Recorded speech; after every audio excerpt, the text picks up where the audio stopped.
धन्यवाद, धन्यवाद, धन्यवाद, धन्यवाद। सच्चे जीवित महान सामर्थी परमेश्वर, हम आपका हृदय से धन्यवाद करते हैं। प्रभु, हम आपसे संपर्क स्थापित नहीं कर सकते थे, कोई मनुष्य आपसे संपर्क स्थापित नहीं कर सकता था।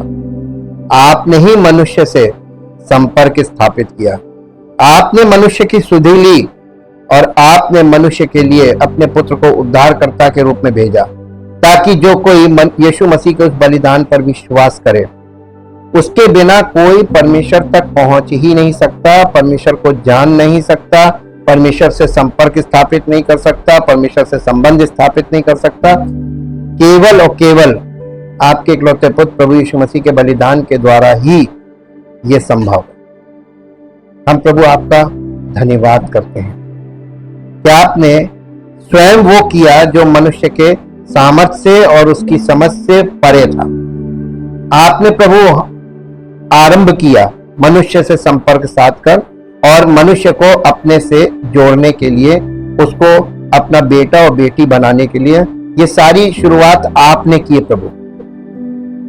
You are the beginning of spiritual life. आप ही हमारे जीवन में उस जीवन की शुरुआत कर सकते हैं जिसे हम मसीही जीवन कहते हैं, जिसे हम आत्मिक जीवन कहते हैं और जिसे हम परमेश्वरीय जीवन कहते हैं। हम आपका धन्यवाद करते हैं और चाहते हैं प्रभु कि जैसे जैसे हम आपके वचन में आगे बढ़ रहे हैं पवित्र आत्मा के नेतृत्व में, हम इन बातों को समझ पाए, देख पाए और अपने जीवन में वो जो परिवर्तन होने हैं उन पर ध्यान दें, ताकि प्रभु हर एक विश्वास करने वाले का जीवन आपकी महिमा के लिए तैयार हो सके। धन्यवाद के साथ इस प्रार्थना को प्रभु यीशु मसीह के पवित्र नाम से मांगते हैं, आमीन। Praise the Lord. सबको जय मसीह की। हम परमेश्वर का बहुत धन्यवाद करते हैं क्योंकि वो अद्भुत युक्ति करने वाला और सामर्थ्य के अनोखे काम करने वाला परमेश्वर है। हमने अभी तक आपको बताया ना, पीतल की वेदी और पीतल की हौदी। पीतल की वेदी जो है वो क्रूसीफिक्शन को दिखाती है। ये बात तो आपकी समझ में आ गई। बिना उसके आप दूसरे पड़ाव पे नहीं आ सकते। पहला है प्रभु यीशु मसीह का वो बलिदान, इसके द्वारा हम पाप से और पतन से छूटकर उसका अनुग्रह प्राप्त करके और क्षमा प्राप्त करके आगे बढ़ते। ये पहला कदम। अब जब आगे बढ़ते हैं तो हम कहां जाते हैं? हौदी पे। हौदी क्या है? अब तक के अध्ययन के आधार पर जो आप नहीं समझ पाए वो हम बताएंगे। पीतल की हौदी मसीह हमारा पवित्रीकरण है। मसीह में हमारा, तो ये जो मसीह में बॉडी ऑफ क्राइस्ट कलीसिया, ये हौदी। ये जो जमीन पर आप देख रहे हैं जिसे हम मंडली कहते हैं, कलीसिया की, यानी जहां लोग जमा होते हैं प्रभु यीशु मसीह के नाम से। क्रूसीफिक्शन हमारा उद्धार है। विश्वास करते ही हम मसीह में आ जाते हैं, यानी हमने फाटक से प्रवेश किया और क्रूसीफिक्शन के द्वारा हम हौदी पे आ गए। हौदी क्या है? ये कलीसिया, ठीक। और ये कलीसिया का मतलब है मसीह की आत्मिक देह। और मसीह की आत्मिक देह में ही हमको वचन का स्नान कराया जाता है पवित्र आत्मा के द्वारा। अब सरल हुआ। मेरे साथ एक पद निकालिएगा जो आपको मिलेगा पुराने नियम में, जकरिया भविष्यवाणी की पुस्तक है, मलाकी से पहले जकरिया नबी की पुस्तक, उसका 13 अध्याय और उसका पहला पद पढ़िए। उस समय दाऊद के घराने और यरूशलेम के निवासियों के लिए पाप और मलिनता धोने के निमित्त एक बहता हुआ सोता फूटेगा। ये कलीसिया की बात, मसीह की देह की बात, ठीक। अभी तक लोग कलीसिया को मंडली के रूप में देख रहे थे और जगह जगह तमाम मंडलियां हैं, लोग कहते सब एक नहीं। इसीलिए नीति वचन में लिखा है, जैसी मंडली होगी वैसा ही जीवन होगा। मंडली का मतलब होता है सहभागिता। फिजिकल लोग भी मंडली में होंगे, फिजिकल लोगों की भी मंडली होगी, जहां यीशु मसीह नहीं होगा, क्रूसिफिक्शन नहीं होगा, पवित्र आत्मा नहीं होगा, परमेश्वर का वचन नहीं होगा, मंडली होगी। तो क्या वो कलीसिया है? नहीं। ऐसी कलीसियाएं आपको बहुत मिलेंगी, मंडलियां जिसको कहते हैं। कलीसिया का एक मतलब मंडली भी है और दूसरा मतलब यीशु मसीह की कलीसिया कौन सी है। अब यहां पर थोड़ा सा स्पेसिफिक होना पड़ेगा कि मसीह की हम कौन सी कलीसिया के में जाते हैं, किसी भी कलीसिया में जाते हैं या मसीह की कलीसिया में जाते हैं। ये एक बहुत स्पेसिफिक है, यानी हम फाइन ट्यून की तरफ लाते हैं कि मंडलियां बहुत हैं, लेकिन प्रभु कहां है, प्रभु का आत्मा कहां है और प्रभु का वचन कहां है। इससे मंडली क्लियर होती है। अब ये निर्गमन की पुस्तक उसका 30 अध्याय और निर्गमन की पुस्तक उसका 38 अध्याय और निर्गमन की पुस्तक उसका 40 अध्याय, ये 3 अध्याय में 30 अध्याय का 17 से 21 तक पढ़ेंगे। यहोवा ने मूसा से कहा, धोने के लिए पीतल की एक हौदी और उसका पाया भी पीतल का बनाना, उसे मिलाप वाले तंबू और वेदी के बीच में रखकर उसमें जल भर देना और उसमें हारून और उसके पुत्र अपने अपने हाथ पांव धोया करें। जब जब वे मिलाप वाला तंबू, मालूम है आप लोग नहीं समझ रहे, मिलाप वाला तंबू है कि वो तंबू के अंदर पवित्र स्थान में प्रवेश करना, जहां पे अंदर परम पवित्र स्थान भी है पर्दे से अलग, जहां परमेश्वर की उपस्थिति। तो परमेश्वर की उपस्थिति में पहले भाग में प्रवेश करना, पवित्र स्थान जिसे बोला गया, उसमें प्रवेश, जब जब उसमें प्रवेश करने से पहले हाथ पांव धोया करे। कौन? हारून और उसके पुत्र जी, यानी महायाजक और महायाजक के बच्चे, नहीं तो मर जाएंगे। और जब जब वे वेदी के पास सेवा टहल करने अर्थात यहोवा के लिए हव्य जलाने को आए, तब तक वे हाथ पांव धोए ना, ऐसा ना हो कि वे मर जाए। ये हारून और उसके पीढ़ी पीढ़ी के वंश के लिए सदा की विधि ठहरे। अब लोग सोचते हैं कि ये विधि खत्म हो, अब हम कलीसिया में हैं, हम मसीह में, ये विधि खत्म हो। भ्रम है कि नहीं? आज कलीसिया को सत्य नहीं बताया जा रहा। जो सेवक आप लोगों को, आज के लोगों को, जो मसीही लोग हैं भ्रमित हो रहे हैं, उनको भ्रमित कर कौन रहा? जिन्हें वो परमेश्वर का सेवक मानते हैं वही भ्रमित कर रहा है। ये सदा की विधि है, ये विधि खत्म नहीं हुई, बस यहां फिजिकल था और नई वाचा में स्पिरिचुअल हो गया। इतना अंतर है और ये बहुत बड़ा अंतर है। देखिए, फिजिकल बर्थ और स्पिरिचुअल बर्थ। फिजिकल बर्थ जिनका हुआ था वही यहूदी कहलाते हैं, यहूदी जन्म से होते हैं, कोई यहूदी बन नहीं सकता। मसीही भी जन्म से होंगे, कोई बन नहीं सकता। और जहां मसीही बनाया जा रहा है वो धर्म परिवर्तन कानून के साथ, यहां पे कानून काम करता है। बॉर्न अगेन अगर कोई नहीं है, आत्मिक रूप से जन्म नहीं ले रहा, तो वो मसीही नहीं हो सकता। ये एक टफ चीज है, समझने में भी टफ है, लेकिन अनुभव करेंगे तो आपको समझ आएगा। ये अनुभव से सरल हो जाता है। जब तक आपको ये अनुभव प्राप्त नहीं होगा, नए जन्म का अनुभव, तब तक आपके लिए टेढ़ी चीज है, आपकी समझ में नहीं आए। आप कहीं पता नहीं क्या बोलते रहते हैं, born again, born again, born again. लेकिन बॉर्न अगेन एक एक्सपीरियंस है। परमेश्वर में आत्मिक जीवन में आत्मिक जन्म प्राप्त करना, ये एक अनुभव है। जैसे शारीरिक जन्म एक अनुभव होता है, वैसे आत्मिक जन्म भी एक अनुभव है।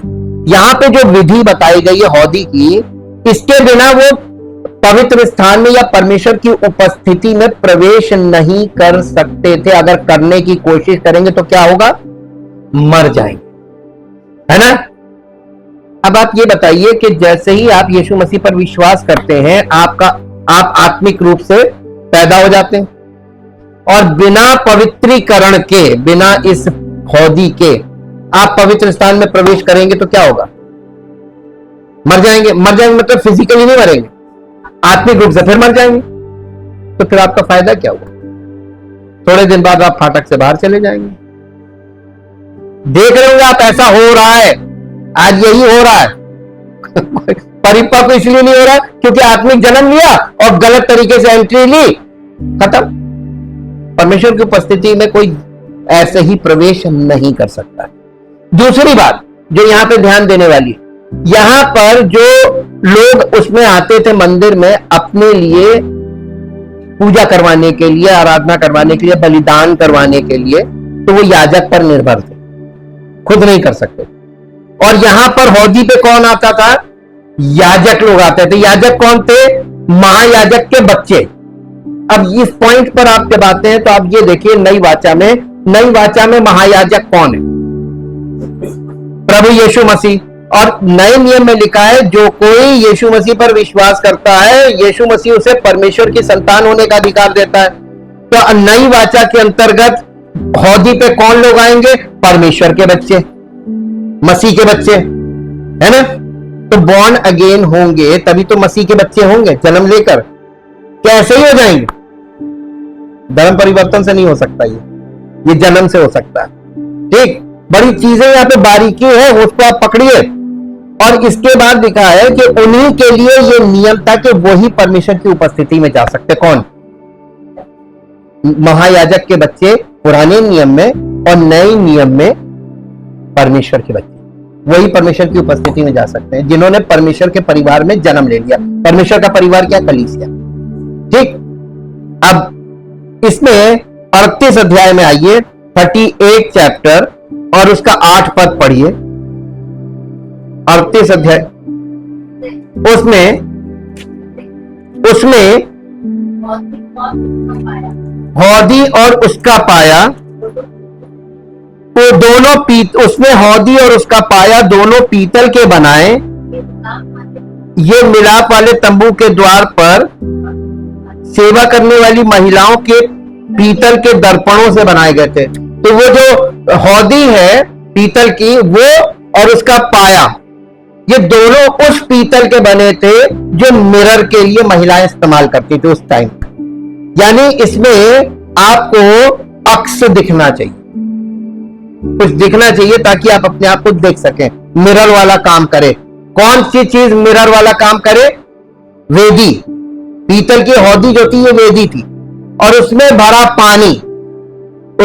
पानी वो परमेश्वर के वचन को दिखाता है, शुद्धिकरण का काम करता है। और इसके बाद 40 अध्याय का 7 पद पढ़ दीजिए। 40 अध्याय का 7 पद,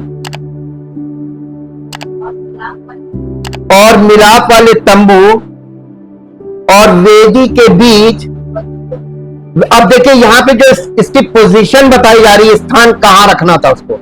मिलाप वाले तंबू यानी पवित्र स्थान के लिए जो तंबू था, जहां पवित्र स्थान अंदर प्रवेश करते थे, पवित्र स्थान होता था, और पवित्र स्थान के अंदर ही एक पर्दे से परम पवित्र स्थान था जहां परमेश्वर की उपस्थिति थी। परमेश्वर की उपस्थिति में डायरेक्ट एंट्री नहीं थी। पहला भाग था पवित्र स्थान, दूसरा भाग था परम पवित्र स्थान। ये पवित्र स्थान के जो एंट्रेंस था उसके और पीतल की वेदी या बलिदान की वेदी के बीच में रखी है, मिडिल। यही कलीसिया है, आपको परमेश्वर तक पहुंचने के लिए सक्षम बना सकती है। अगर, अब यहां पे अगर आ गया, अगर ये नेगेटिव हो जाता, अगर सही कलीसिया मसीह की कलीसिया होगी तो, वरना यही चीज आपको भ्रमित कर देगी और आप कभी नहीं प्रवेश पाएंगे, बल्कि आप पथ भ्रष्ट होकर अब परमेश्वर की नजर में गिर जाएंगे। हालेलुया। इसकी पोजीशन बहुत इंपॉर्टेंट है, स्ट्रेटेजिक पोजीशन। अब हम लोग इस बात की सत्यता को देखिए, नई वाचा के अंतर्गत आपको समझना है हम लोगों को अपने समय में कि इसका मतलब क्या है। हर साल देखिए, हारून और उसके पुत्र जो थे वो इस वेदी से बिना नहाए आगे नहीं जा सकते। मंडली द्वारा कभी भी हौदी का उपयोग नहीं किया जाता था। लोग नहीं करते थे, इसका जनरल लोग नहीं थे, जो हौदी का इस्तेमाल करते थे, वो कौन थे? वो थे पुजारी। पुजारी का मतलब समझते हैं? पूजा करवाने वाला पुजारी नहीं है, पूजा करने वाले को पुजारी बोलते हैं। पूजा करने वाला पुजारी कहलाता, पूजा करवाने वाला पुजारी नहीं होता। हमारे आपके बताइए, आपके कॉन्टेक्स्ट में, आपकी समझ में पुजारी कौन है? नहीं, पूजा करे तो फिर आप कौन है? हम तो नास्तिक, हम तो पूजा वूजा कुछ करते नहीं, हम जाते हैं पुजारी करता है। कोई नहीं पूजा कर सकता, कोई प्रार्थना नहीं कर सकता है, कोई परमेश्वर की उपस्थिति में नहीं जा सकता, कोई परमेश्वर तक नहीं पहुंच सकता। पुजारी का मतलब मानो केवल पुजारी जा सकता। बाइबल यही दिखा रही है कि सच्चे पुजारी को, सच्चे आराधना करने वाले। देखिए, हम आपको एक चीज दिखा रहे हैं, आपका कंसंट्रेशन वचन में जब आप बैठते हैं तो आपका कंसंट्रेशन कैसे होना चाहिए। यूहन्ना रचित सुसमाचार 4 अध्याय, यूहन्ना रचित सुसमाचार उसका 4 अध्याय,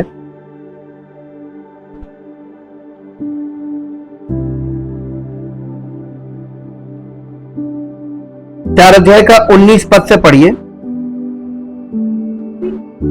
स्त्री ने उससे यानी यीशु मसीह से कहा, हे प्रभु, मुझे लगता है कि तू भविष्यवक्ता है। हमारे बाप दादों ने, देखिए जब आराधना की और पूजा की बात आती है, सब लोग अपने बाप दादों पे चले। ये बात हमेशा याद रखिएगा। हाँ, वो अपनी परंपरा को तुरंत रिफ्लेक्ट करते हैं। ये कहने लगी, हमारे बाप दादों ने इसी पहाड़ पर आराधना की और तुम कहते हो कि वो जगह जहां आराधना करनी चाहिए यरूशलेम में है। यीशु ने उससे कहा, हे नारी, मेरी बात का विश्वास कर कि वो समय आता और अब है कि तुम ना तो इस पहाड़ पर पिता की आराधना करोगे और ना यरूशलेम। परंपरा खत्म हो गई, बाप दादों की परंपरा खत्म कर दी यीशु मसीह ने। कभी ध्यान दिया? अब कोई करना चाहे कर सकता है, लेकिन परमेश्वर नहीं मिलेगा। आगे पढ़ लीजिए, अभी आपको पता चल जाएगा। तुम जिसे नहीं जानते, किसकी कर रहे हैं लोग? परंपरा के अनुसार कर रहे हैं, तो किसकी कर रहे हैं? जिसे नहीं जानते। वो ईश्वर है कि नहीं जानते। इसीलिए हमने आपसे पहला क्वेश्चन किया था कि आप प्रार्थना तो सभी कर रहे हैं, किससे? जो ईश्वर है उससे, या जो ईश्वर है ही नहीं? आगे पढ़िए। और यहां पर यीशु मसीह कह रहा, और हम उसकी आराधना करते हैं कि ये ईश्वर है। इसका मतलब ये बताने की कोशिश कर रहा था, उस अद्वैत परमेश्वर को छोड़ किसी की आराधना नहीं करनी। आगे, क्योंकि उद्धार यहूदियों में से है, परंतु वो समय आता है, वरन अब भी है, जिसमें, बहुत ध्यान दीजिएगा, जिसमें सच्चे भक्त पिता की आराधना कैसे करेंगे? आत्मा यानी पवित्र आत्मा से शोभायमान होकर, और सच्चाई का मतलब प्रभु यीशु मसीह या मसीही होकर। और यह वचन, बिना वचन के आप मसीही नहीं हो सकते, मसीह में नहीं प्रवेश कर सकते। वचन होना बहुत जरूरी। तो यहां पर इसमें बहुत बड़े भेद छिपे में, इतनी सी बात। ठीक, बिना पर पिता, आगे पढ़ दीजिए। क्योंकि पिता अपने लिए ऐसे ही पुजारियों को ढूंढ रहा है जो आत्मा सच्चाई से उसकी आराधना करते। अब आप बताइए, दुनिया में लोग अपनी अपनी चॉइस से आराधना करते, और वो पिता परमेश्वर जो सच्चा ईश्वर है, वो ऐसे लोगों को ढूंढ रहा है जो सच्चाई से उसकी आराधना करना चाहते हैं। यीशु मसीह यही बता रहा था। और बिना, यीशु मसीह का कहने का मतलब, बिना मेरे द्वारा कोई उस तक पहुंच नहीं सकता। एक्सेस जो है, मार्ग, वो यीशु मसीह ही है। परमेश्वर तक कैसे पहुंचना है, इसीलिए ये थोड़ा देखिए, पौलुस के विषय में लिखा है, जिसने ये सब चीजें खोली भी थी, उसके बातों के विषय में लिखा। जब वो खोल रहा था तो पतरस ने और चेलों ने इस बात को लिखा कि उसकी बातें समझाना कठिन है। इसलिए क्योंकि वो बोल तो सही रहा है, लेकिन ये जो बात वो बोल रहा है इसे दूसरों को समझाना कठिन है, लेकिन समझना सरल है। अब आपसे यहां मैं ये पूछना चाहता हूं कि समझाना कठिन इसलिए है क्योंकि इसे शब्दों में समझाना और शब्दों में इसको समझना दोनों तरीके से कठिन। हम शब्दों में समझाएंगे, आप सुन लेंगे, लेकिन इन शब्दों को आप अंडरस्टैंड नहीं करेंगे। तो फिर दूसरा रास्ता क्या हो सकता है इसे समझने का? हम समझना सरल है, हमने समझा तो हमें समझ में आ गया और हम आपको समझा नहीं सकते, लेकिन हम आपको कुछ कदम बता सकते हैं अपने जीवन से। आपके लिए हमारा जीवन जो है ये एग्जाम्पल के तौर पे आपके सामने रहेगा हमेशा। यही सबसे बड़ी गवाही होगी। तो हमारे जीवन की गवाही ज्यादा काम करेगी बजाय हमारे बताए हुए तरीके। अब इसमें एक चीज आपको बता दूं, मसीही जीवन अनुभव से ही आरंभ होगा, अनुभव से ही आगे बढ़ेगा। इसमें शब्दों के द्वारा आपको समझाने का प्रयास किया जा सकता है, लेकिन यह प्रयास बॉर्न अगेन लोगों के लिए तो काम करेगा, जो बॉर्न अगेन नहीं है उनके लिए काम नहीं करेगा, क्योंकि उनके पास अनुभव नहीं है, नया जन्म ही नहीं हुआ। अब यहां पर हम लोग जब देख रहे हैं आके, मंडली द्वारा कभी भी हौदी का उपयोग नहीं किया जाता था, बल्कि ये केवल पुजारी के शुद्धिकरण के लिए प्रदान की जाती थी। पुजारी के पद पर अपने अभिषेक के दौरान मूसा की आज्ञा के अनुसार हौदी में उसे अच्छी तरह से धोया जाता था। हारून और उनके पुत्रों को, किनको यहां पे शुद्ध किया जाता था। अभी भी लोग कलीसिया को समझ नहीं पा रहे हैं। यहाँ पे लोग सोच रहे हैं सब भक्त हैं। आगे बढ़ेंगे अभी तभी आपको पता चलेगा। और हारून और उसके पुत्रों को मिलाप वाले तंबू के द्वार पर ले जाकर जल से नहलाना। निर्गमन की पुस्तक उसका 29 अध्याय और उसका 4 पद, ये उनके शुद्धिकरण का काम था और बिना उनको शुद्धिकरण के वो अंदर प्रवेश नहीं कर सकते थे। ये फिजिकल पार्ट में हम लोग देख रहे हैं, यही स्पिरिचुअल पार्ट है बस जी। फिर हारून और उसके पुत्रों को मिलाप वाले तंबू के द्वार के समीप ले जाकर, वो हौदी थी वहीं पर तो नहलाना था ना, वो स्नान कराने का स्थान था। एक्चुअली उसको अगर आप ओल्ड हिस्ट्री में जाकर देखेंगे तो वहां पे और सुलेमान के मंदिर में उसको समुद्र बोला जाता था, सी, वो सी कहलाता था, समुद्र। इस समुद्र में स्नान करना इतनी पवित्र चीज थी, वो सेरेमोनियल था। और यहां हम लोग नए नियम में ये स्पिरिचुअल है, या वहां पर वो सेरेमोनियल था। हर साल वो प्रायश्चित के दिन महायाजक को नहाते, पवित्र लिनन के वस्त्र पहनते और अपने और इजराइल के बच्चों के लिए प्रायश्चित करते देखते थे लोग वहां पर, इजरायली लोग। लेवी व्यवस्था 16 अध्याय के 24 पद में लिखा हुआ है। लेकिन आज उसे सेवा करने के लिए तंबू में प्रवेश करने से पहले केवल अपने हाथों और पैरों से अशुद्धता धोने की जरूरत है। अपने दाहिने हाथ को सावधानी से हौद में डुबोकर और वो सावधानी पूर्वक अपने दाहिने हाथ और फिर अपने दाहिने पैर को धोता था। प्रक्रिया को उलटकर वो अपने बाएं हाथ और बाएं पैर को धोता था। पहले दाहिना हाथ और दाहिना पैर, फिर बायां हाथ और बायां पैर, ये धोया करता था। ये जो पीतल की हौदी है, इसकी रणनीतिक स्थिति कि ये कहां पर स्थापित थी, ये बहुत इंपॉर्टेंट है। इसके बिना आपको कलीसिया नहीं समझ में आएगी। कलीसिया के बाहर क्रॉस होता है, लेकिन कलीसिया के अंदर दीपक होता है। 7 ब्रांच कैंडल स्टैंड, दीपदान, 7 नालियों वाला दीपदान जो वहां पवित्र स्थान में था। ठीक, ये एक्चुअल कलीसिया के एम्बलम्स हैं। पुजारी को हौदी की रणनीतिक स्थिति और प्रतीकात्मक अर्थ के बारे में अच्छी तरह से पता था। पीतल की वेदी पर उसके पापों का प्रायश्चित होने से उसके लिए आराधना में तंबू के पास जाना संभव हो गया। लेकिन इससे पहले कि वो अपने शरीर से धूल भरे तंबू के प्रांगण की अशुद्धता को धोने के लिए पीतल की हौदी पर रुके, पवित्र परमेश्वर की उपस्थिति में संगति में प्रवेश करने से पहले उसके लिए आध्यात्मिक और शारीरिक रूप से शुद्ध होना आवश्यक था।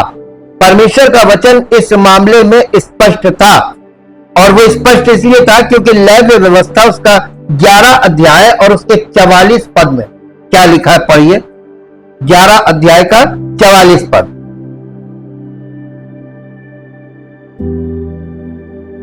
लेवी व्यवस्था 11, क्योंकि मैं तुम्हारा परमेश्वर यहोवा हूं, इस कारण अपने को शुद्ध करके पवित्र बने रहो, क्योंकि मैं पवित्र हूं। और पहला पत्रस उसका पहला अध्याय और उसके 16 पद में लिखा है, क्योंकि लिखा है, यह कहां लिखा है? लेवी व्यवस्था में लिखा है, जहां भी हमने पढ़ा, पवित्र बनो क्योंकि मैं पवित्र हूं। तो बताइए, व्यवस्था यीशु मसीह ने पूरी की, लेकिन वो विधियां तो हमारे जीवन में पूरी होनी चाहिए कि नहीं?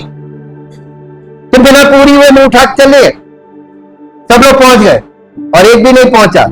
ब्रह्म पीतल की हौदी बाहरी आंगन में पीतल की वेदी और तंबू के बीच में खड़ी थी। इसमें 2 भाग थे। पीतल का गोलाकार कटोरा जो पॉलिश किए हुए पीतल के दर्पणों से बना था, जिसे महिलाएं मिस्र से अपने साथ लाई थी, और पीतल का उसका स्टैंड था नीचे।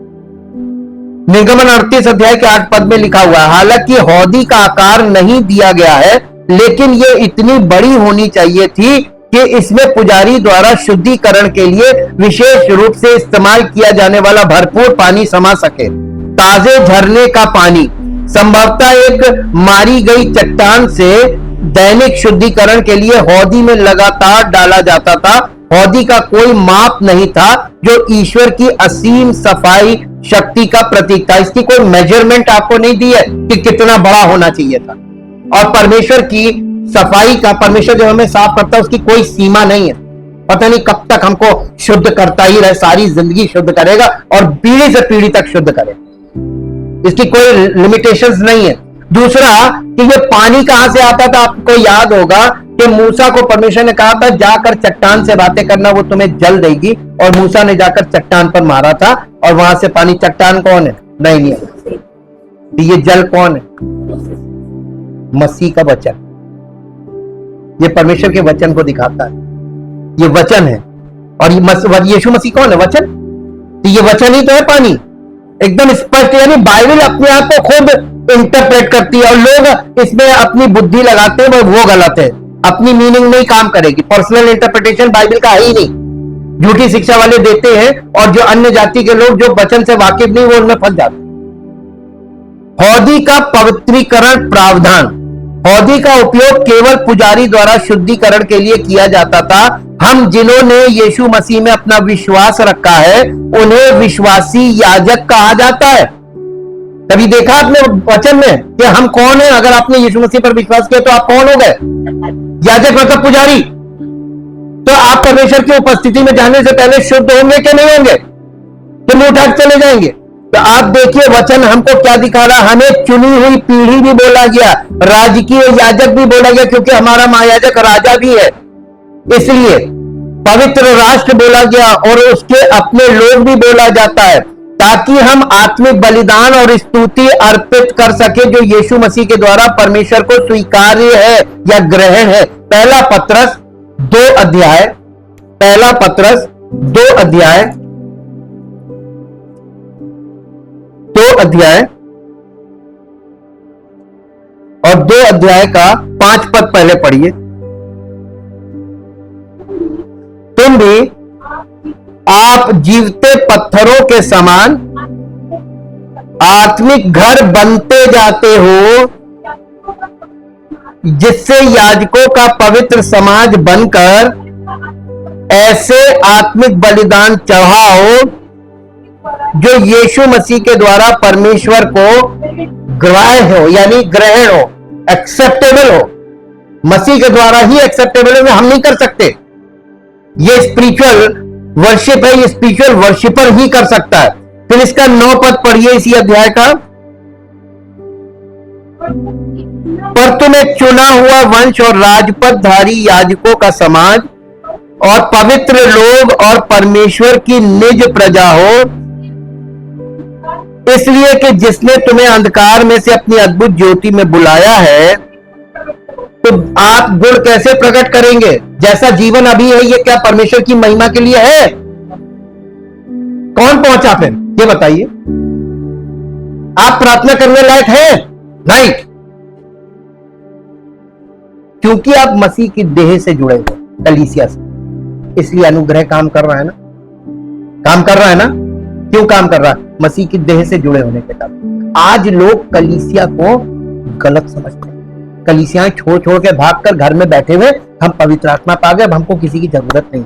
बिना मसीह के, मसीह की देह के बिना ग्रहण योग्य कोई नहीं है। आपको धीरे धीरे अब समझ में आ जाएगा। अब देखिए,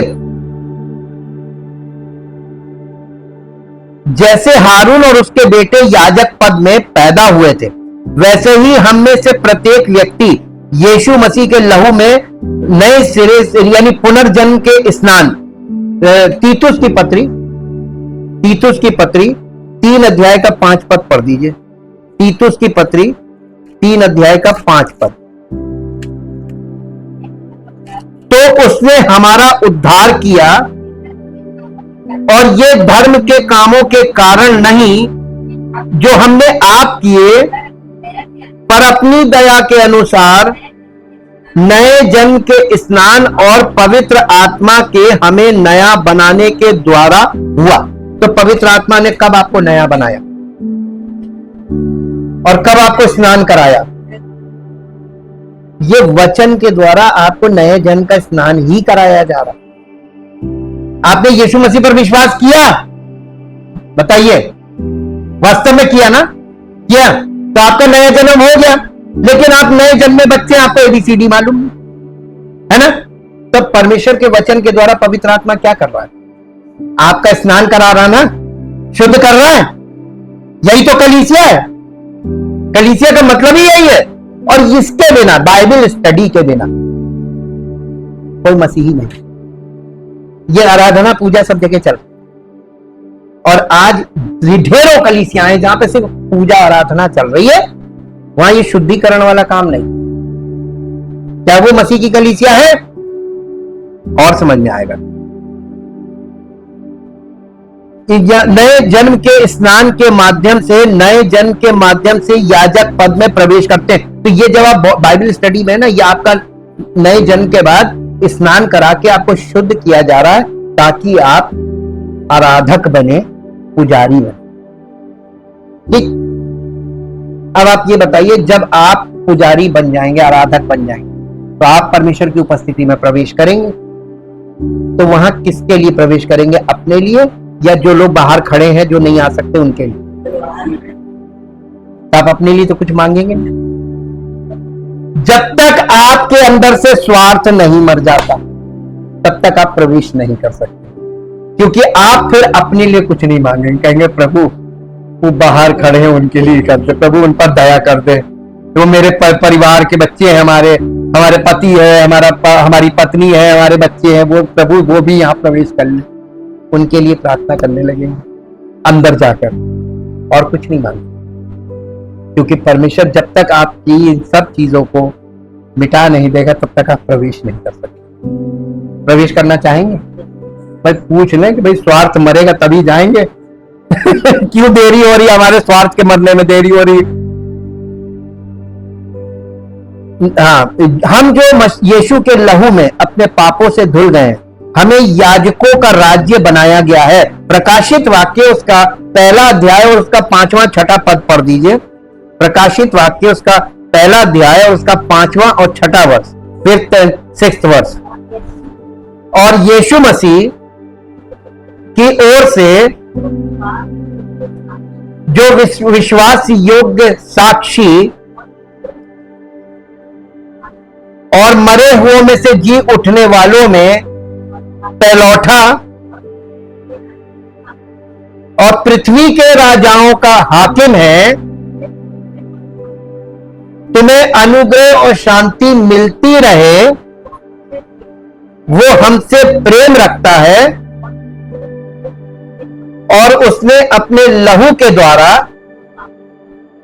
हमें पापों से छुड़ाया है और हमें एक राज्य और अपने पिता परमेश्वर के लिए याजक भी बना दिया। उसी की महिमा और पराक्रम युगान युग रहे। तो देखिए आप प्रकाशित वाक्य तक पूरी कलीसिया जो मसीह की कलीसिया है वो परमेश्वर की याजक बनी है। ठीक, इसको कहते हैं कलीसिया। हमारे मसीही अनुभव में हौदी की सेवकाई का बहुत बड़ा आध्यात्मिक महत्व है। पीतल की वेदी में हमने अपना औचित्य देखा, यानी हमारा जस्टिफिकेशन, हम न्यायोचित ठहराए गए। प्रभु यीशु मसीह के बलिदान के द्वारा हमको धर्मी ठहरा दिया। हमने तो कुछ भी नहीं किया, हम तो पापी थे, पापी है, पापी अभी भी रहेंगे। और उसी समय जब हम पापी ही थे तो उसने मसीह में हमको धर्मी घोषित कर दिया। परमेश्वर बहुत बड़ी गलती कर रहा था क्या? नहीं, कभी नहीं करता। ऐसा सोचना भी गुनाह है। परमेश्वर कभी गलती नहीं करता। ये परमेश्वर ने अपने पुत्र के बलिदान के द्वारा हमसे प्रेम किया। एक पापी को अपने पुत्र के बलिदान के एवज में धर्मी घोषित कर दिया। ठीक, क्योंकि परमेश्वर को ये मालूम है कि एक कदम आगे जाएगा और अगर इसने कोई गलत कदम उठाया तो ये अंदर नहीं सीधे बाहर जाएगा। हालेलुया। तो अंदर ना जाके वो सीधे बाहर जाएगा, यानी पवित्र स्थान में प्रवेश नहीं करेगा, सीधे गेट से बाहर जाएगा। इसलिए बहुत हमको चैतन्य होने की जरूरत है। यहां पर हमारा जस्टिफिकेशन होता है। पीतल की हौदी में हम अपना पवित्रीकरण देखते हैं। हौदी में पानी परमेश्वर के वचन के माध्यम से हमारी शुद्धि का प्रतीक है। तो ये जो स्टडी है ये परमेश्वर के वचन के द्वारा हमारे विचारों को, हमारे भीतरी मनुष्यत्व को शुद्ध किया जाता है। हाँ के ना? हो रहे हैं कि नहीं हो रहे हैं? कुछ लोग हो रहे हैं, कुछ लोग बहुत तेजी से हो रहे हैं, कुछ लोग बिल्कुल नहीं हो रहे, कुछ लोग बहुत धीमे धीमे हो रहे हैं। पीतल की हौदी में हमारा पवित्रीकरण होता है। हौदी में पानी परमेश्वर के वचन के माध्यम से हमारी शुद्धि का प्रतीक है।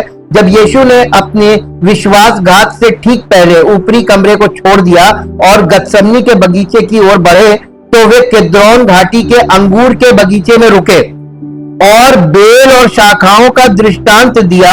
उन्होंने कहा कि हर शाखा जो फल देती है उसे साफ किया जाना चाहिए ताकि वो और अधिक फल ला सके।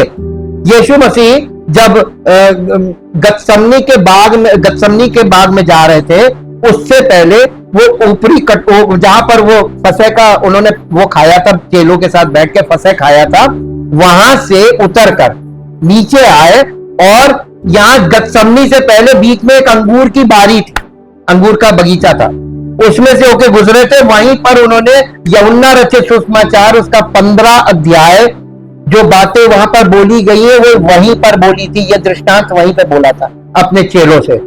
और इसका 3 पद पढ़ दीजिए, तीसरा पद पढ़ दीजिए 15 अध्याय का 3 पद।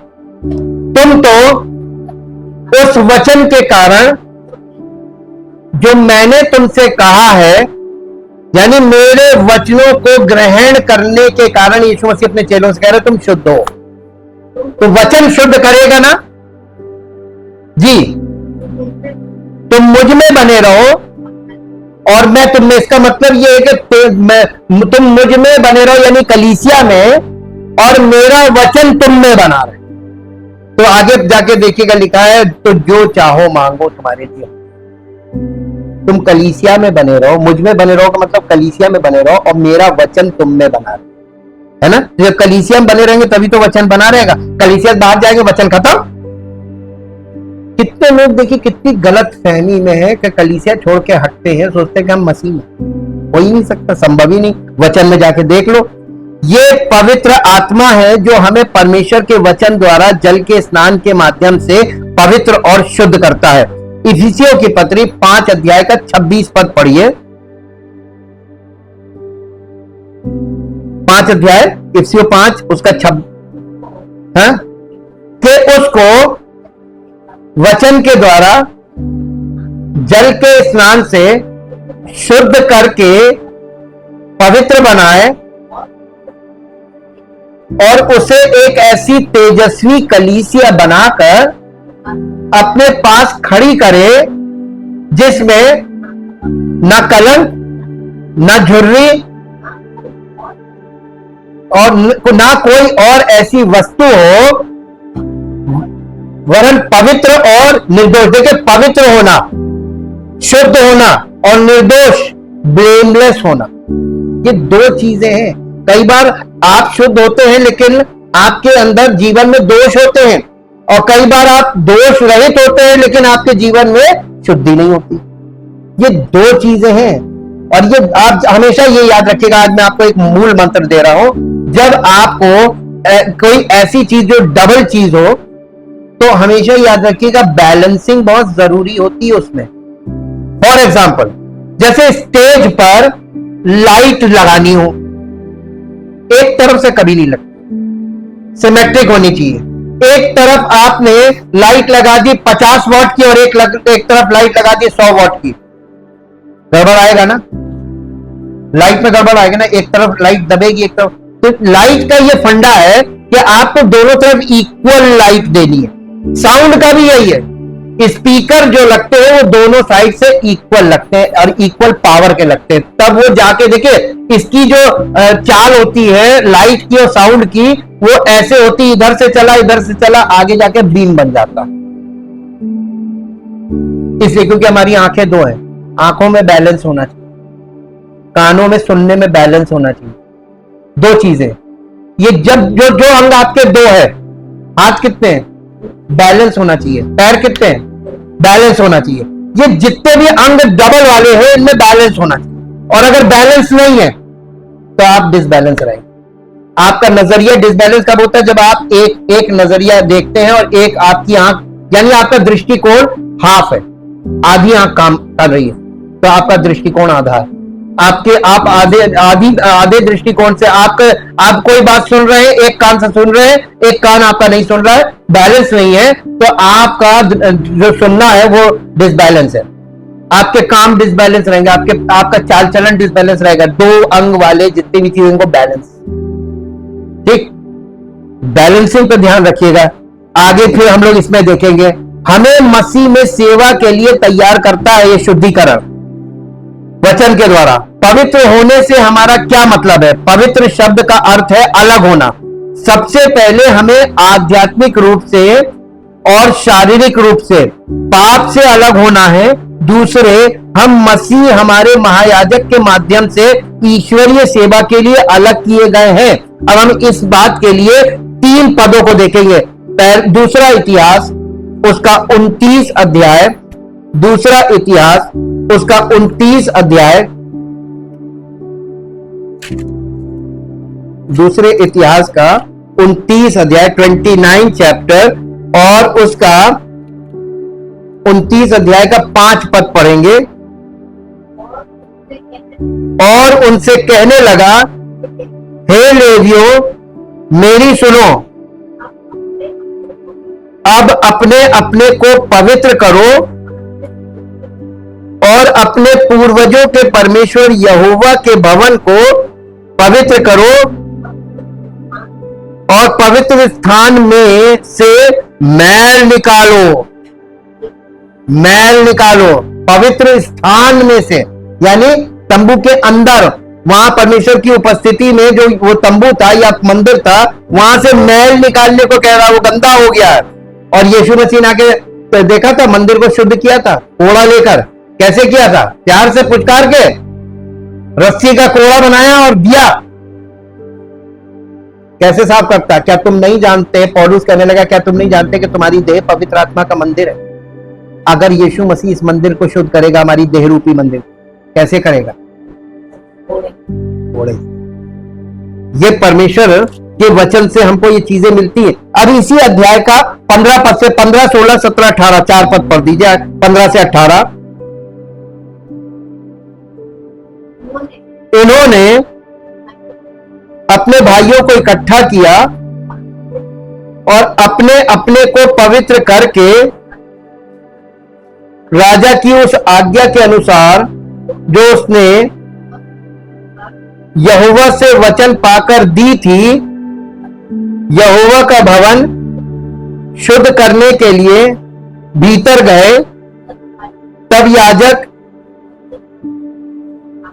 यहोवा के भवन के भीतरी भाग को शुद्ध करने के लिए उसमें जाकर यहोवा के मंदिर में जितनी अशुद्ध वस्तुएं मिली उन सब को निकालकर यहोवा के भवन के आंगन में ले गए और लेवियों ने उन्हें उठाकर बाहर किद्रोन के नाले में पहुंचा दिया। पहले महीने के पहले दिन को उन्होंने पवित्र करने का काम आरंभ किया और उसी महीने के 8वें दिन को वे यहोवा के ओसारे तक आ गए। इस प्रकार उन्होंने यहोवा के भवन को 8 दिन में पवित्र किया और पहले महीने के 16वें दिन को उस काम को पूरा किया। तब उन्होंने राजा हिजकिय्याह के पास भीतर जाकर कहा, हम यहोवा के पूरे भवन को और पात्रों समेत होम बलि की वेदी और भेंट की रोटी की मेज को भी शुद्ध कर चुके। हाँ, यहां पे देखिए शुद्धिकरण कैसे किया। पहले खुद को शुद्ध किया, तब अंदर से जाकर सामान को निकाला, है ना। ले आप परमेश्वर की उपस्थिति में जाने से पहले शुद्ध नहीं है तो आप अंदर जा सकते हैं। ये पुराने नियम में भी ये दिखाया गया कि आपको शारीरिक और आत्मिक शुद्धि की जरूरत थी। पहला थिस्सलुनीकियों 4 अध्याय का 3 पद पढ़िए नए नियम में। पहला थिस्सलुनीकियों 4 अध्याय का 3 पद। क्योंकि परमेश्वर की इच्छा यह है कि तुम पवित्र बनो। अर्थात देखिए शारीरिक शुद्धि भी है, व्यभिचार से बचे रहो, यानी रॉन्ग रिलेशनशिप, इससे बचे रहो। रॉन्ग रिलेशनशिप खाली फिजिकल होती कि स्पिरिचुअल भी होती। आप मन में किसी के साथ जुड़े हुए हैं मन से, तो आप किसके साथ मन से जुड़े हैं? जो कि अनलॉफुल है। आप किसी और का चित्र लेकर घूम रहे हैं। शारीरिक रूप से भी व्यभिचार होता है, आत्मिक रूप से भी। आत्मिक रूप से आप जिसको ईश्वर नहीं है उसको ईश्वर करके मान रहे हैं, ये आत्मिक व्यभिचार है। ये शुद्धिकरण चाहिए। परमेश्वर की इच्छा है कि हम पवित्र बने। क्या बने? पवित्र को ही पुजारी बोलते हैं। पवित्र होना, शारीरिक और आत्मिक दोनों तरह से पवित्र हो जाना, परमेश्वर की याजक बनना है। और इसके बाद पहला कुरिन्थियों उसका पहला अध्याय और उसका 2 पद पढ़ दीजिए। पहला कुरिन्थियों पहला अध्याय और उसका 2 पद। यहां इस प्रकार से लिखा है, पहला कुरिन्थी, परमेश्वर की उस कलीसिया के नाम जो कुरिन्थुस में है, अर्थात उनके नाम जो मसीह यीशु में पवित्र किए गए और पवित्र होने के लिए बुलाए गए, और उन सब के नाम भी जो हर जगह हमारे और अपने प्रभु मसीह यीशु मसीह के नाम से प्रार्थना करते हैं। यानी जो कलीसिया में वो लोग जो शुद्ध किए गए हैं और जो शुद्ध किए जा रहे हैं, ये उनको पत्री लिखी जा रही है। पौलुस पत्री लिख रहा है, चिट्ठी लिख रहा है, और ये चिट्ठी शिक्षा के लिए है ना। ये नहीं कह रहा है कि तुम सब धर्मी हो गए, वो आपकी कमियों को बता रहा है। ये मत करना, ये मत करना, ऐसे मत करना, ये मत करना, आपके सारे व्यवहार को वहां पर बताया जा रहा है। इसी के साथ साथ 6 अध्याय, पहला कुरिन्थियों 6 अध्याय का 11 पद पढ़िए। 6 अध्याय का 11 पद। और तुम में से कितने ऐसे ही थे, परंतु तुम प्रभु यीशु मसीह के नाम में और हमारे परमेश्वर की आत्मा से धोए गए और पवित्र हुए और धर्मी ठहरे। कब? जब हम धोए गए। बिना धोए पवित्र। देखिए क्रूसिफिक्शन के द्वारा उसने हमें धर्मी घोषित किया, लेकिन हौदी पे लाकर हमको धर्मी बनाया जाए। तो प्रोसेस कहां पर है? हौदी पे। समय ज्यादा कहां लगेगा? तभी तक हम लोग कहां हैं? अंदर नहीं आया कोई, ध्यान रखिएगा। तो पवित्र आत्मा तो मिलेगा नहीं जब तक हम अंदर जाने लायक नहीं हो। आत्मिक होंगे तभी अंदर जाएंगे ना। पवित्रीकरण का वर्णन 3 तरीकों से किया जाता है। सबसे पहले हम स्थितिगत रूप से पवित्र, स्थितिगत पवित्रीकरण इसलिए कहा जाता है क्योंकि ये परमेश्वर के सामने खड़े होने की स्थिति है जो इसके रख रखाव के लिए हमारे दैनिक चलने पर निर्भर करती है। हालांकि ये स्थिति हमें पवित्र जीवन जीने की ओर ले जानी चाहिए। ये जो पहली स्थिति है वहां पर हाथ पांव धोना, ये हमें प्रतिदिन हम प्रभु में वचन के अनुसार चल रहे हैं कि नहीं चल रहे संसार में, तो बार बार आपको धोना पड़ेगा नहीं। बार बार पश्चाताप करो, वचन के द्वारा शुद्धि प्राप्त करो, क्योंकि हम चले तो थे लेकिन हमसे गलती हो गई, है ना? होगी, इंसान है, होगी। परमेश्वर हमको डिस्करेज नहीं कर रहा है, बल्कि हमको अपने पास बुला रहा, करो मेरे पास आओ, मैं तुम्हें शुद्ध वचन के द्वारा तुमसे बार बार तुमको करेक्ट करता रहूंगा और धीरे धीरे तुम मजबूत हो जाओ, है ना? छोटा बच्चा बार बार चलता है, हाथ पैर गंदे करता है, कितनी बार माएं बच्चों के हाथ पैर धुलाती हैं? कोई लिमिट नहीं, कोई लिमिट नहीं है ना? बस यही समझिए हमारी शुद्धिकरण की कोई लिमिट नहीं है। आप इसमें झुंझुलान, देखिए जिसको ये काम दिया जाता है ये झुंझुलाने वाला काम नहीं, ये प्रेम पूर्वक किए जाने वाला काम। तो सेवक को परमेश्वर की आत्मा से प्रेम से भरा जाता है, धीरज से भरा जाता है, इसलिए क्योंकि आपको जो काम करना है वो बहुत स्लोली होगा। एक बच्चा पालना और परमेश्वर की मसीह में सेवकाई करना बिल्कुल इक्वल। आप ये बताइए, जो महिलाएं उम्र में बढ़ जाती हैं उनसे कहिए एक छोटा बच्चा पाल लो, पॉसिबल ही नहीं है, बहुत मुश्किल होता है ना? एक अनुभव की बात कर रहे हैं आपसे, तो एक बताइए परमेश्वर का सेवक, परमेश्वर उसको उस हृदय से भरता है कि तुमको जिंदगी भर नन्हे बच्चों को ही पालना आत्मिक तौर पर। आप देखिए बिल्कुल फिजिकल वाला ही आज स्पिरिचुअल है, तो आपको उसी तबीयत में रखना, डांटोगे भी, प्यार भी करो। प्यार जो करता है उसकी डांट किसी को बुरी नहीं लगती। अगर आपको दिल से कोई प्यार करता है और डांटता तो बुरा नहीं लगता, है ना? इसलिए क्योंकि वो आपसे प्यार करता है, और प्यार डांट इसलिए रहा ताकि आपको गलती से रोका जा सके। यही परमेश्वर अपने सेवक को इसीलिए ऐसे सेवक को खड़ा करता है जो इसके योग्य हो, और परमेश्वर हमें अपनी उपस्थिति में ये योग्यता से भरे रहता है। ये नहीं एक बार मिल गई, कोई सर्टिफिकेट नहीं है, मिल गया अब हम सिद्ध हो गए, वो हमको अपनी उपस्थिति में रहने को कहता है। यही बने रहना तभी कर पाओगे, यहां से निकले तो तुम भी फेल। तो परमेश्वर की उपस्थिति में सेवक अगर रहेगा तभी वो सफल होगा, वरना वो नहीं होगा। क्योंकि ये परमेश्वर के सामने खड़े होने की स्थिति जो उसके रखरखाव के लिए हमारे दैनिक चलने पर निर्भर करती है। हालांकि ये स्थिति हमें पवित्र जीवन जीने की ओर ले जानी चाहिए। जिस क्षण हम अपने औचित्य के लिए यीशु मसीह के प्रायश्चित कार्य को स्वीकार करते हैं, यानी क्रूसीफिक्शन पर, कि ये मेरे लिए मारा गया, मेरे लिए गाड़ा गया, मेरे लिए जी उठा, मेरा है मसीह, स्वीकार करते हैं, उसी क्षण हम परमेश्वर के लिए अनंत काल तक पवित्र हो जाते हैं। इब्रानियों की पत्री उसका 10 अध्याय और उसका 10 पद, इब्रानियों की पत्री 10 अध्याय और उसका 10 पद पढ़िए। उसी इच्छा से हम यीशु मसीह की देह के एक ही बार बलिदान चढ़ाए जाने के द्वारा पवित्र किए गए हैं। और इसका 14 पद पढ़िए, क्योंकि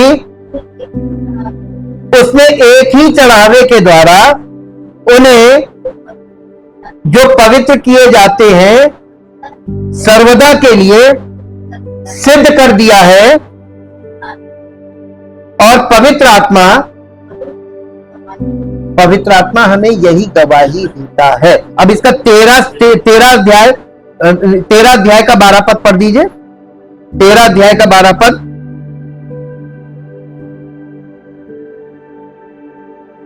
इसी कारण यीशु ने भी लोगों को अपने ही लहू के द्वारा पवित्र करने के लिए फाटक के बाहर दुख उठाया। इसलिए आओ उसकी निंदा को अपने ऊपर लिए हुए छावनी के बाहर उसके पास निकल चले, यानी अपने निवास स्थान से, फिजिकल लाइफ से निकलकर हम स्पिरिचुअली यीशु मसीह के पास पहुंचे। हमारी आत्मा वहां पे, हमको निकलना आत्मिक तौर पर उस तक पहुंचने के लिए हम तुरंत पाप से अलग होकर उद्धार पाते हैं। इसे अनंत काल तक, देखिए इसे कहते हैं दूसरा, हम धीरे धीरे पवित्र होते जा रहे हैं। ये एक ऐसी प्रक्रिया है जिसमें हम प्रतिदिन पवित्र होते हैं, क्योंकि हम परमेश्वर के सामने आज्ञाकारिता में चलते हैं, खुद को पाप से अलग करते हैं और पवित्र आत्मा को परमेश्वर के वचन के द्वारा जल के स्नान के माध्यम से हमें शुद्ध करने की अनुमति देते हैं। यूहन्ना रचित सुसमाचार 17 अध्याय का 17 पद पढ़िए।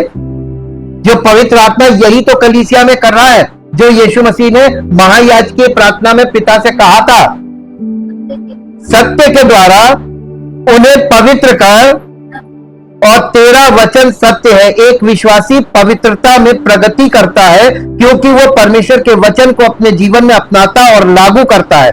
दूसरा पत्रस 3 अध्याय उसका 18 पद पढ़िए।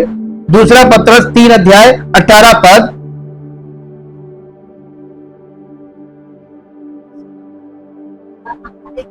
पर हमारे प्रभु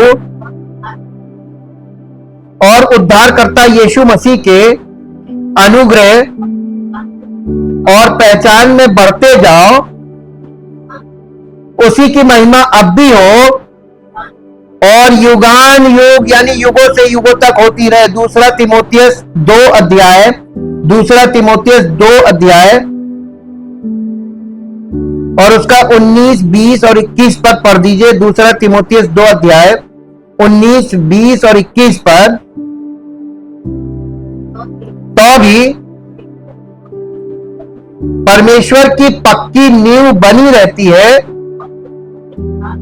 और उस पर यह छाप लगी है, प्रभु अपनों को पहचानता है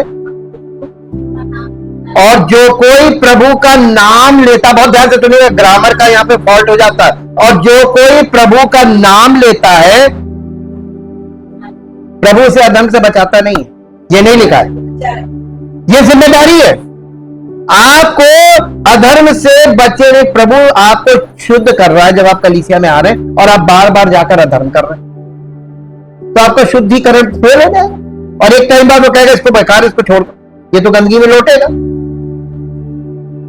आपका अगर आपकी मेंटेलिटी बार बार उसी चीज को करने की है तो कलीसिया में आने से, स्टडी में आने से कोई फायदा है? इस चीज को अपने ध्यान में रखें कि आप कहां आ रहे हैं और आपके जीवन में, और वो अधर्म से बचा रहे। 21 पद है नहीं कि भाई जी, बड़े घर में न केवल सोने चांदी ही के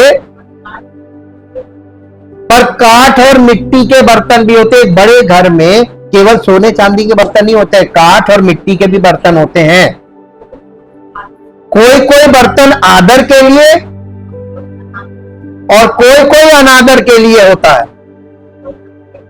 यदि कोई अपने आप को इनसे शुद्ध करेगा तो वो आदर का बर्तन और पवित्र ठहरेगा और स्वामी के काम आएगा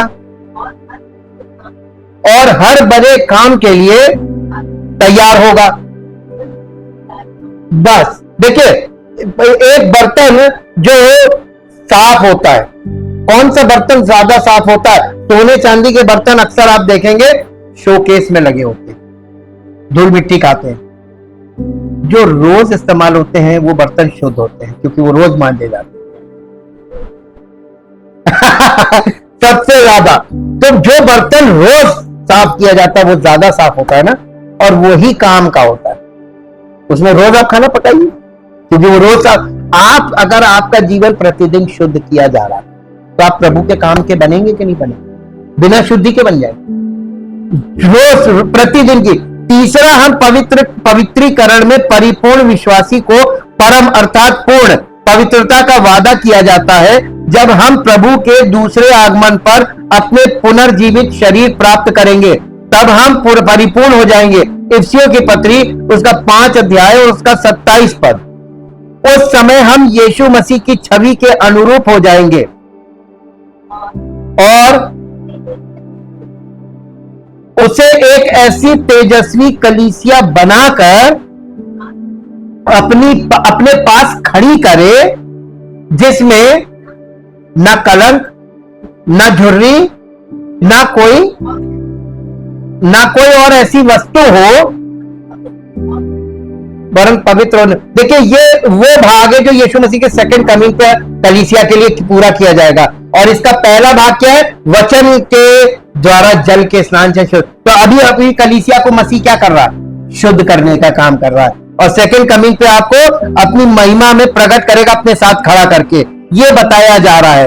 और क्योंकि यीशु मसीह की छवि के अनुरूप हो जाएंगे, इसीलिए कहा गया जब वो आएगा तो हम उसके स्वरूप हो जाएंगे। या रोमियो की पत्री 8 अध्याय और उसका 29 पद पढ़िए। रोमियो 8 अध्याय का 29 पद, 29 वर्ष। क्योंकि जिन्हें उसने पहले से जान लिया है उन्हें पहले से ठहराया भी है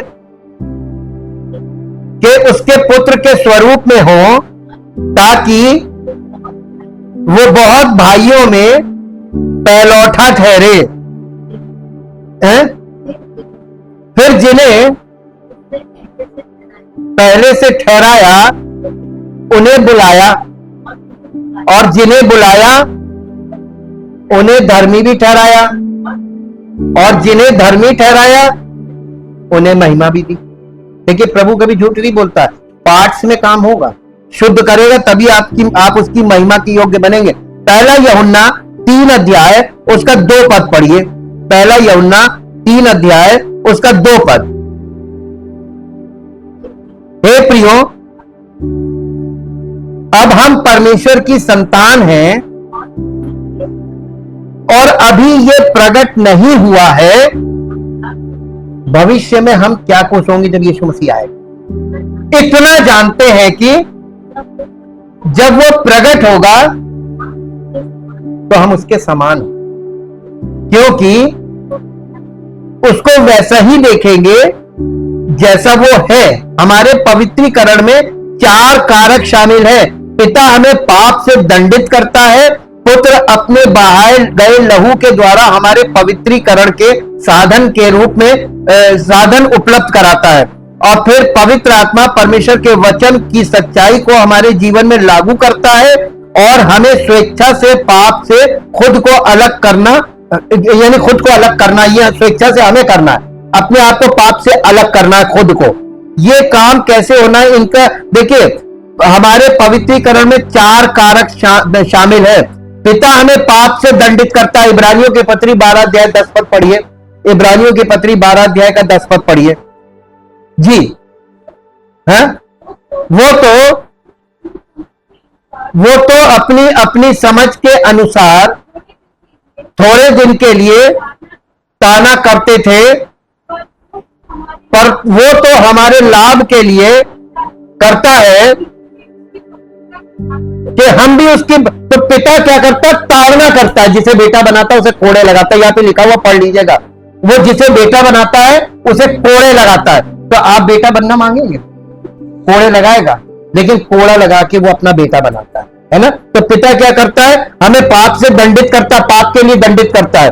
पुत्र अपने बहाए गए लहू के द्वारा हमारे पवित्रीकरण के साधन उपलब्ध कराता है। इब्रानियों की पत्री 13 अध्याय का 12 पद। इब्रानियों की पत्री 13 अध्याय का 12 पद जी। पुत्र क्या करता है? इसी कारण यीशु ने भी लोगों को अपने ही लहू के द्वारा शुद्ध करने के लिए फाटक के बाद दुख उठाए। यीशु मसीह हमारे लिए साधन उपलब्ध करा रहा है शुद्धिकरण का, और हमें और पवित्र आत्मा परमेश्वर के वचन की सच्चाई को हमारे जीवन में लागू करता है। दूसरा थिस्सलुनीकियों 2 अध्याय और उसका 13 पद पढ़िए। दूसरा थिस्सलुनीकियों 2 अध्याय और उसका 13 पद। 2 अध्याय का 13 पद। पर हे भाइयों और प्रभु के प्रिय लोगों, चाहिए कि हम तुम्हारे विषय में सदा परमेश्वर का धन्यवाद करते रहें कि परमेश्वर ने आदि से तुम्हें चुन लिया कि आत्मा के द्वारा पवित्र बनकर और सत्य की प्रतीति करके उद्धार पाओ। देखिए, उद्धार ऐसे नहीं मिल रहा है, इसमें पार्ट्स आ रहे हैं ना। विश्वास से आपको पहला चरण पूरा होता है। बस पहला पत्रस पहला अध्याय उसका 2 पद, पहला पत्रस पहला अध्याय उसका 2 पद।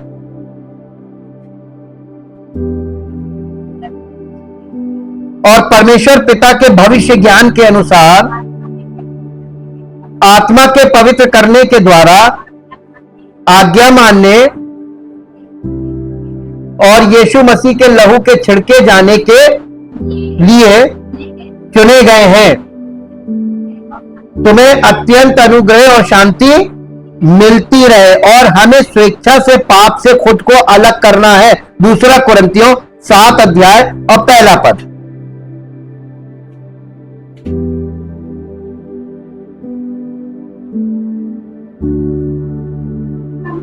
अतः हे प्रियो, जबकि ये प्रतिज्ञा हमें मिली है, तो आओ हम अपने आप को